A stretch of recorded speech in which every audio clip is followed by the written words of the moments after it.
এমন নাফরমানকে বাস্তবিক অর্থে কেউ ভালোবাসে না। আমি সব সময় এটা বলি, কত হাজারবার আমি এটা বলছি, মানুষ চিনতে ভুল করেন। পৃথিবীতে কেউ কোনো গাঁজাখোর ফুট্টাখোর বাবাখোর রে কেউ জোনায়েদ বাগদাদি বলে না, জোনায়েদ বাগদাদি কেউ গাঁজাখোর বলে না। মানুষ রাতকে রাতই বলে, দিনকে দিনই বলে, আলোকে আলোই বলে, অন্ধকারকে অন্ধকারই বলে। তুমি নারী দেখবা, ছবি দেখবা, উলঙ্গ দৃশ্য দেখবা, মদ খাইবা, জুয়া খেলবা, মোবাইল টিপবা, সারা রাত উলঙ্গ ছবি দেখবা, তোমার মতো হাইওয়ানকে পৃথিবীর কেউ ভালো মানুষ বলবে। বন্ধু নামের যেই সঙ্গী সাথে, ওরেও যদি আলাদা জিজ্ঞেস করা হয়, সেও বলবে যে তোমার এই দোস্ত যার লগে তুমি চলো সে কেমন, আস্থা ছিটা, আস্থা বাটফা, বলবো যে একবারে 2 নম্বর অসৎ। তাহলে কি হলো? আর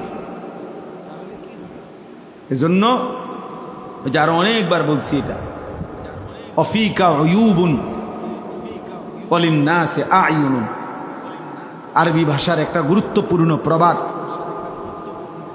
তোমারও দোষ আছে, মানুষেরও চোখ আছে, এটা আরবিতে বলে আর কি। ওয়াফিকা উয়ুবুন, তোমার মাঝেও দোষ আছে, ওয়ালিন্নাসি আ'য়ুনুন, মানুষেরও কি আছে? চোখ। মানুষ দেখতে ভুল করেন। হ্যাঁ, আপনি বইয়া সাদওয়ানে বিড়ি খাবেন, মানুষ আপনার আল্লাহু আকবার, চাচার মতো জোনায়েদ বাগদাদি আর নাই। মানুষে বেকুব, মানুষে ভাত খায় না, মানুষে জিরা খায়। হ্যাঁ, এই জন্য ভালো কাজ করা, নেক কাজ করা। তা আমি বলতেছিলাম যে এই ছোট্ট মাদ্রাসায় মাওলানা আনাস গড়ছে, ফিকির করছে দ্বীনের জন্য। আল্লাহ তাআলা যেন এটুকু ভালো কাজে উত্তম বিনিময় দান। ইখলাস ও তাকওয়া, আমার শায়খ আল্লামা মুফতি মুশতাকুর নবী কাসেমি হুজুর সব সময় বলে এটা। ইখলাস ও তাকওয়া মানে এক হলো আল্লাহর জন্য, 2 হলো গুনাহমুক্ত। তাকওয়া মানে গুনাহমুক্ত, আর ইখলাস মানে আল্লাহর জন্য। 2 জিনিস যদি ঠিক মতো হয় বিফলে যাবেন। 2 জিনিস যার মধ্যে নাই, 30 বছর পরে হইলো ঠিকবে না, 100 বছর পরে হইলো এটা কি? হয় ইখলাস ছিল না, নয়তো তাকওয়া ছিল। গুনাহমুক্ত না, গুনাহমুক্ত হিসাবে 2 নম্বর, আখলাকে 2 নম্বর, সুদূর বুদুর, খালাস। 2-4-10 বছর 20 বছর খুব রমরমা গেছে, এরপরে শেষ। এই জন্য ইখলাস ও তাকওয়া যেই কোনো নেক আমল করলে এটা পৃথিবীতে টিকে থাকে। ফাআম্মা যাবাদু ফায়াযহাবু জুফাআন ওয়া আম্মা মা ইয়ানফাউন নাস ফায়ামকুসু ফিল আরদ। কোরআন শরীফের আয়াত। আল্লাহ বলছে যেটা ফেনা সেটা পারে গিয়ে শুকিয়ে যায়।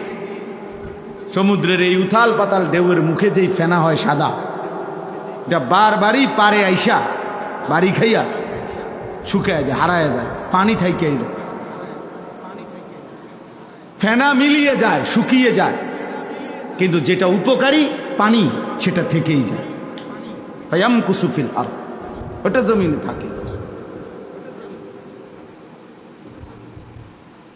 এজন্য কারো 1200 বছর আগের, 1000 বছর আগেরও খেদমত আজও পৃথিবীতে আছে। ওই যে আল্লাহ তাআলা কবুল করে নিছেন। এজন্য আমি শুরুতে এটা বলে নিলাম, আপনারা সবাই মিলে আলহামদুলিল্লাহ প্রত্যেকের জায়গায় ভালো কাজ করার চেষ্টা করবেন। বলেন ইনশাআল্লাহ।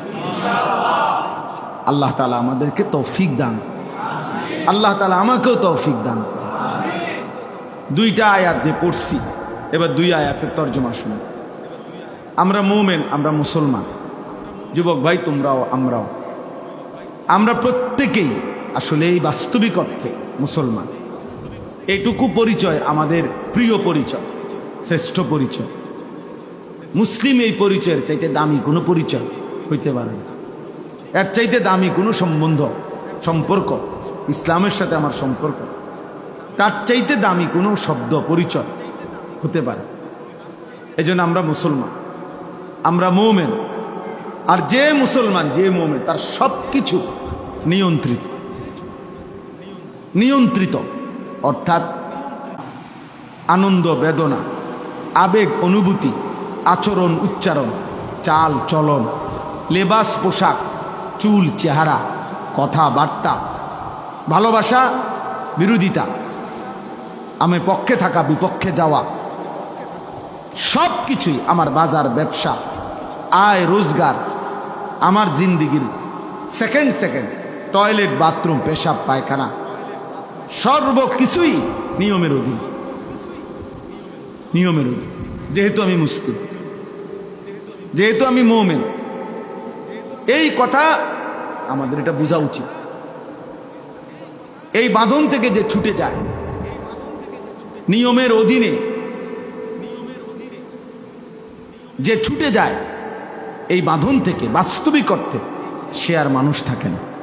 নফসের তাবেদার, শাহওয়াতের তাবেদার, মনের চাহিদার তাবেদার, মনের খেয়াল খুশির অনুসরণকারী। বারবার আমি কোরআনের মধ্যে আছে, বারবার আমি বলি যে সে মানুষ না। আল্লাহ তাআলা বলছে তাকে ফামাসালুহু কামাসালিল কালব, সে কুত্তার মতো। কোরআন শরীফের আয়াত, কালব, সে কুকুর। কালবুন অর্থ কুত্তা, কুকুর। আল্লাহ বলছেন যে মনের ইচ্ছা মতো চল। আমার মনে যা ভাল লাগে, আমি যখন যেটা যেখানে দেখি, যখন যেটা আমার চয়েস হয়, সেটাই আমার চলার গতি। আমি সুনির্দিষ্ট কোনো কারো নিয়ম, পদ্ধতি, শরীয়ত, বিধান আমি মানি না। আল্লাহ তাআলা বলছে এমন মানুষ মূলত মানুষ না, সে কুকুরের মতো, সে কুকুরের মতো। বরং মুমিন মানেই নিয়মের অধীন। সুম্মা জাআলনাকা আলা শরিয়াতিন, আল্লাহ বলছে আমি আল্লাহ আপনাকে এক নির্ধারিত শরীয়তের উপরেই বানিয়েছি, বিধানের উপরেই দিয়েছি। এজন্য রাসূলুল্লাহ সাল্লাল্লাহু আলাইহি ওয়াসাল্লামকেই আল্লাহ তাআলা সকল কিছু রব্বে করিম ওয়াহির মাধ্যমে নির্ধারণ করে দিয়েছে। নবীজি সাল্লাল্লাহু আলাইহি ওয়াসাল্লাম কেন বাম পাও দিয়া বাথরুমে ঢুকছেন, কেন ডান পাও দিয়া মসজিদে ঢুকছেন, আল্লাহ তাআলা এভাবেই বলেছেন। কেন ডান দিকে কাত হইয়া ঘুমাইছেন, কেন ডান হাত দিয়ে খাবার গ্রহণ করছেন, তো আল্লাহ তাআলা এভাবেই বলেছেন। আল্লাহ তাআলা নির্ধারণ করে দিয়েছে। এবং আমাদের জন্য আল্লাহ নবী সাল্লাল্লাহু আলাইহি সাল্লাম জীবনের প্রতিটা সেকেন্ড তিনি আমাদের জন্য বলে গেছেন, আনা লাকুম মিসলাল ওয়ালিদ ওয়া আল্লিমুকুম কুল্লা শাই। নবীজি বলেন, শুনো, আমি তোমাদের পিতার মতো, আমি তোমাদেরকে সব কিছু শিখিয়ে যাব। আবু দাউদ শরীফের হাদিস। বলছে উম্মত, আমি একটা সুতা, একটা বিন্দু ছেড়ে দেব, সব বলে যাব, সব বলে যাব। জুতাটা কেমনে পাও দিবা আমি বলে যাব, দেখা গেছে। বাথরুমে কেমনে ঢুকবা, কয়টা ঢিলা লইবা, পেশাব করে একটু অপেক্ষা করবা, পানি ব্যবহার করবা কেমনে, আমি রাসূল সাল্লাল্লাহু আলাইহি সাল্লাম বলেন, আমি রাসূল, তাও বলে গেল। এত নিখুঁত, এত সুন্দর, এত চমৎকার ভাবে জীবনের প্রতি সেকেন্ড যিনি সাজায় গেছেন, বলে গেছেন, তৈরি করে দিয়ে গেছেন। আহা, সেই উম্মত আজ কি পরিমাণ দিশেহারা, কি পরিমাণ দিশে।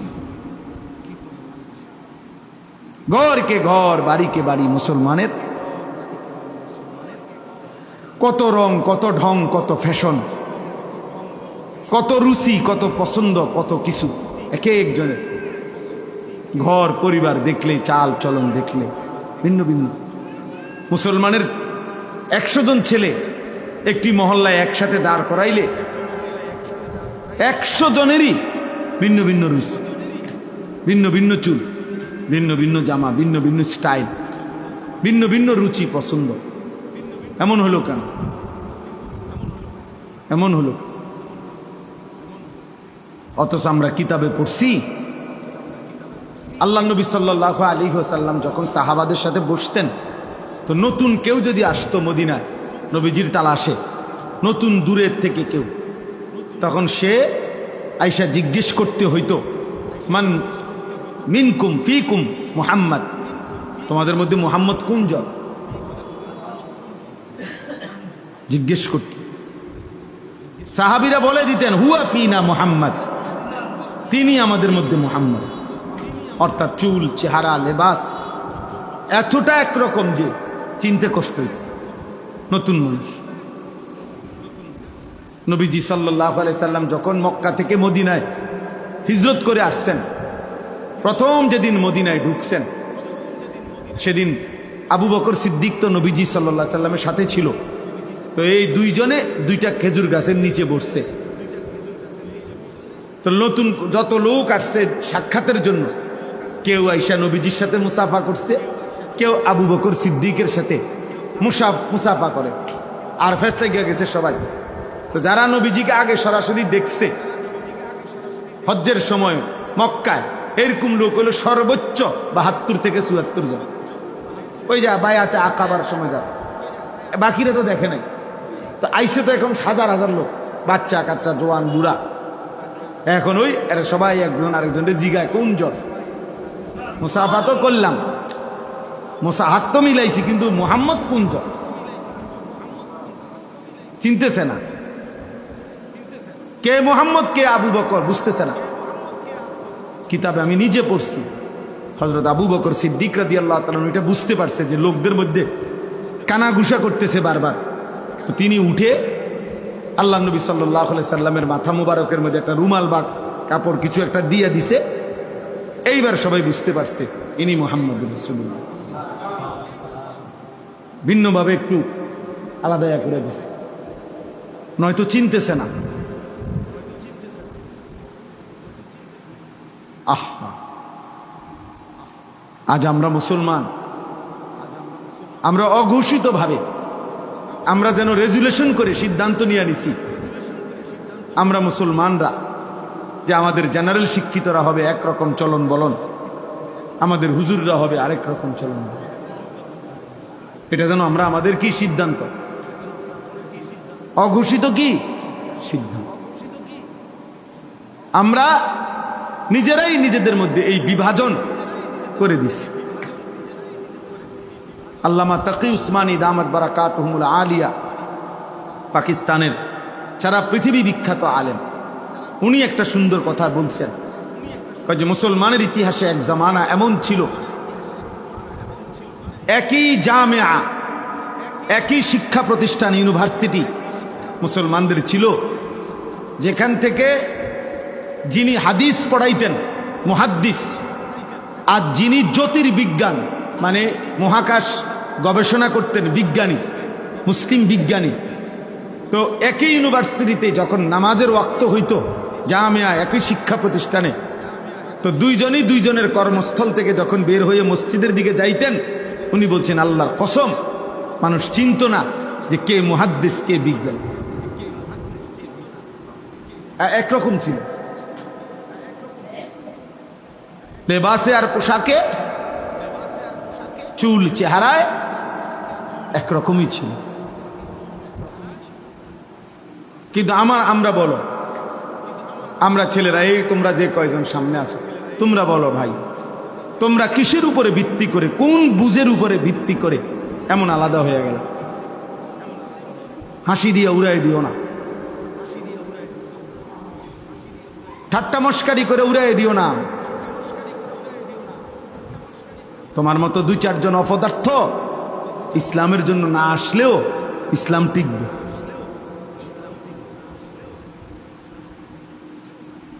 হ্যাঁ, ইয়া আইয়ুহাল্লাযীনা আমানু মান ইয়ারতাদ্দা মিনকুম আন দীনিহি ফাসাউফা ইয়াতিল্লাহু বিকওমিন। আল্লাহ বলেন, তোমরা হে ঈমানদার, তোমরা যে বা যারা আমার দিন থেকে যদি মুরতাদ হয়ে যাও, মুরতাদ পরিত্যাগ করো, কোনো অসুবিধা নাই, আমি নতুন মানুষ নতুন জাতি নিয়ে আসব। কোরআন শরীফের আয়াত। তোমার মতো আঙ্গাল কাঙ্গালের লেগে আমার দিন আটকাবে না। আমার দিন, আমার বন্দিগি, আমার সেজদার জন্য যে পরিমাণ লোক দরকার ওইটা আমি রাখবোই জমি। কোরআন শরীফে আছে, আল্লাহ বলছে ইনশা ইউযহিবকুম ওয়া ইয়াতি বিখালকিন জাদীদ। আল্লাহ বলেন আল্লাহ চাইলে তোমাকে সরিয়ে দিবে আর তোমার জায়গায় নতুন জাতি নিয়ে আসবে। ওয়া মা যালিকা আলাল্লাহি বিআজিজ। আর আল্লাহর জন্য এটা কঠিন নয়। কঠিন বলেন চাচা, কঠিন এটা? তাইলে কত সময় কত মানুষ ষড়যন্ত্র করে, সারা পৃথিবীতে করে, আমাদের দেশেও করে। হুজুর এইভাবে এই সিস্টেমে দমাই লাইব, মাদ্রাসা এইভাবে সিস্টেমে দমাই লাইব। পৃথিবীতে পণ্যের দাম কমে, মনে করেন 100 টাকা দাম ছিল, এটার দাম কমান হলে 90 টাকা হয়। 88,000, কালকে জিজ্ঞাসা করছি রডের টন, তো 88,000 টাকা ছিল, তো এখন কমছে 83,000 টাকা, না জানি 83,500 টাকা হয়েছে।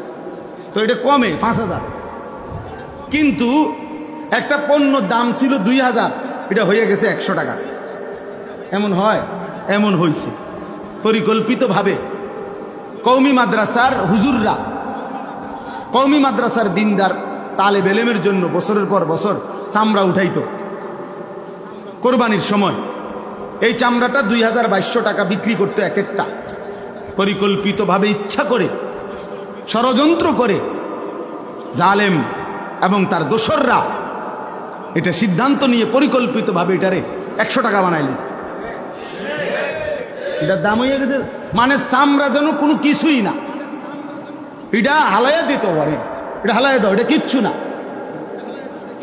উদ্দেশ্য হলো এভাবে 2-4-5 বছর পরে টাকার অভাবে, পয়সার অভাবে, খাদ্যের অভাবে কওমি মাদ্রাসাগুলো কি হয়ে যাবে? বন্ধ হয়ে যাবে। আসমানওয়ালা বলে না, তুমি যাইবা গা, কওমি মাদ্রাসা থাকবে, তোমারে বাগাই দেবো খুব সময়, যে কোনো টাইমে। এজন্য কওমি মাদ্রাসা বন্ধ হয় নাই, উলামায়ে কেরামও হারায়া যায় নাই। এটাই বাস্তবতা। এজন্য আমার তোমার কারো জন্য আল্লাহর দিন আটকাবে না, আল্লাহর দিন আটকাবে না। এটা জরুরি বিষয় বাবা। আমরা যদি এটা বুঝি ভালো হবে। একজন ছেলেই বুঝছেন, একজন বাবাই বুঝছেন। তাহলে অতএব এটা বলতেছিলাম, আল্লাহ তাআলা বলেন আমরা মুমিন, হে ঈমানদার, আল্লাহ বলেন তোমার জীবনের সব কিছু আমি আল্লাহ ঠিক করে দিছি। ইন্না হাদাইনাহুস সাবিলা, চলার পথ, জীবনের গতি আমি আল্লাহ তাআলা নির্ধারণ করে দিয়েছি। সাবিল মানে রাস্তা, আমি বলে দিয়েছি রাস্তা। আলো কোনটা, অন্ধকার কোনটা, ওটাও মোবাইলের ছবি উঠাও, মোবাইলের ছবি বেটকায় বেউকুফে, ওরা হাসে, তো নিজেই ছবি উঠাইতেছে, আবার নিজে হাসে, আবার মাথা টুপিও আছে। অপদার্থ কাহাকে বলে বুঝেননি? মানে আমার মতে আমি ব্যস্ত, আমার রঙে আমি ব্যস্ত, আমার আর নতুন করে কিছু জানারও নাই, নতুন করে কিছু শিখারও নাই।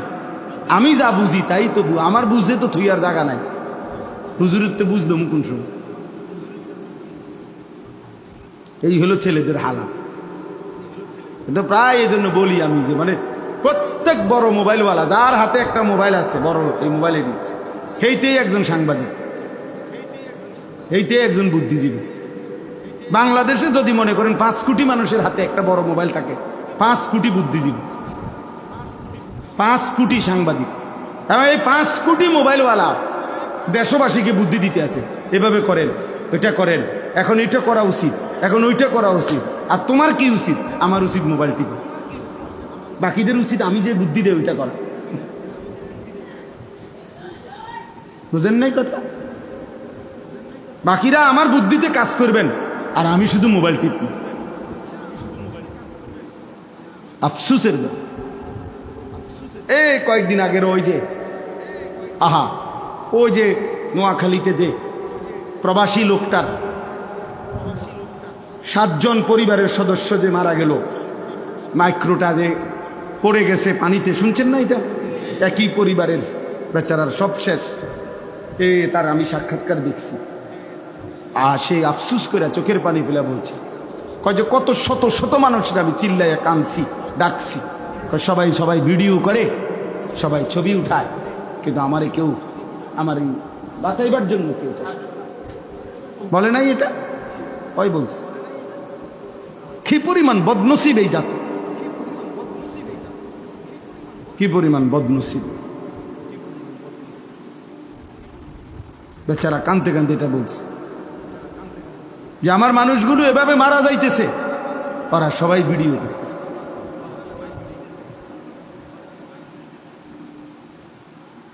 আল্লাহ আমাদেরকে হেফাজত করে। মাইলস্টোনের খবরের সময় আসছে না যে আপনার পানির বোতলের দাম দিয়া লাগছে 600 টাকা। কত বড় জালেম, কত বড় নিকৃষ্ট জানোয়ার, মানুষরূপী জানোয়ার, কত বড় নিকৃষ্ট বলে। রিক্সা ভাড়া ডাবল নেও না, অগ্নিদগ্ধ ছেলেটারে উঠাইতেও চায় না, ভাড়া দিব কে? তুই মরে গেলে আমার কি, আমার ভাড়া দরকার। সাফ কথা বেটা, আমি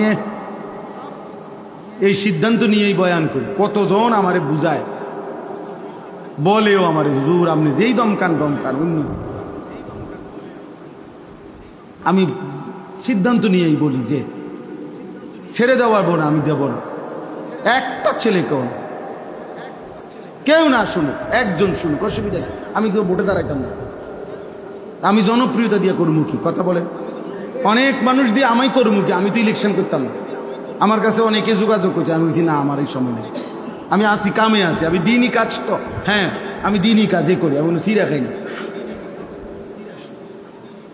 দিনই কাজই করতেছি। আপনি যদি ওই দিন একজনকে বলছি যে ভাই আপনি আমার সাথে 3 দিন আমার লগে থাকবেন, আমার খরচে থাকবেন, আমার গাড়িতে থাকবেন, 3 দিনে আমার যদি আপনি 1 ঘন্টা সময় অবসর দেখেন যে এই টাইমটা আমি ফাও গপ মারিয়ে, তাইলে আপনি এই ফাঁকে আমার মার্কাটা ঢুকাবেন।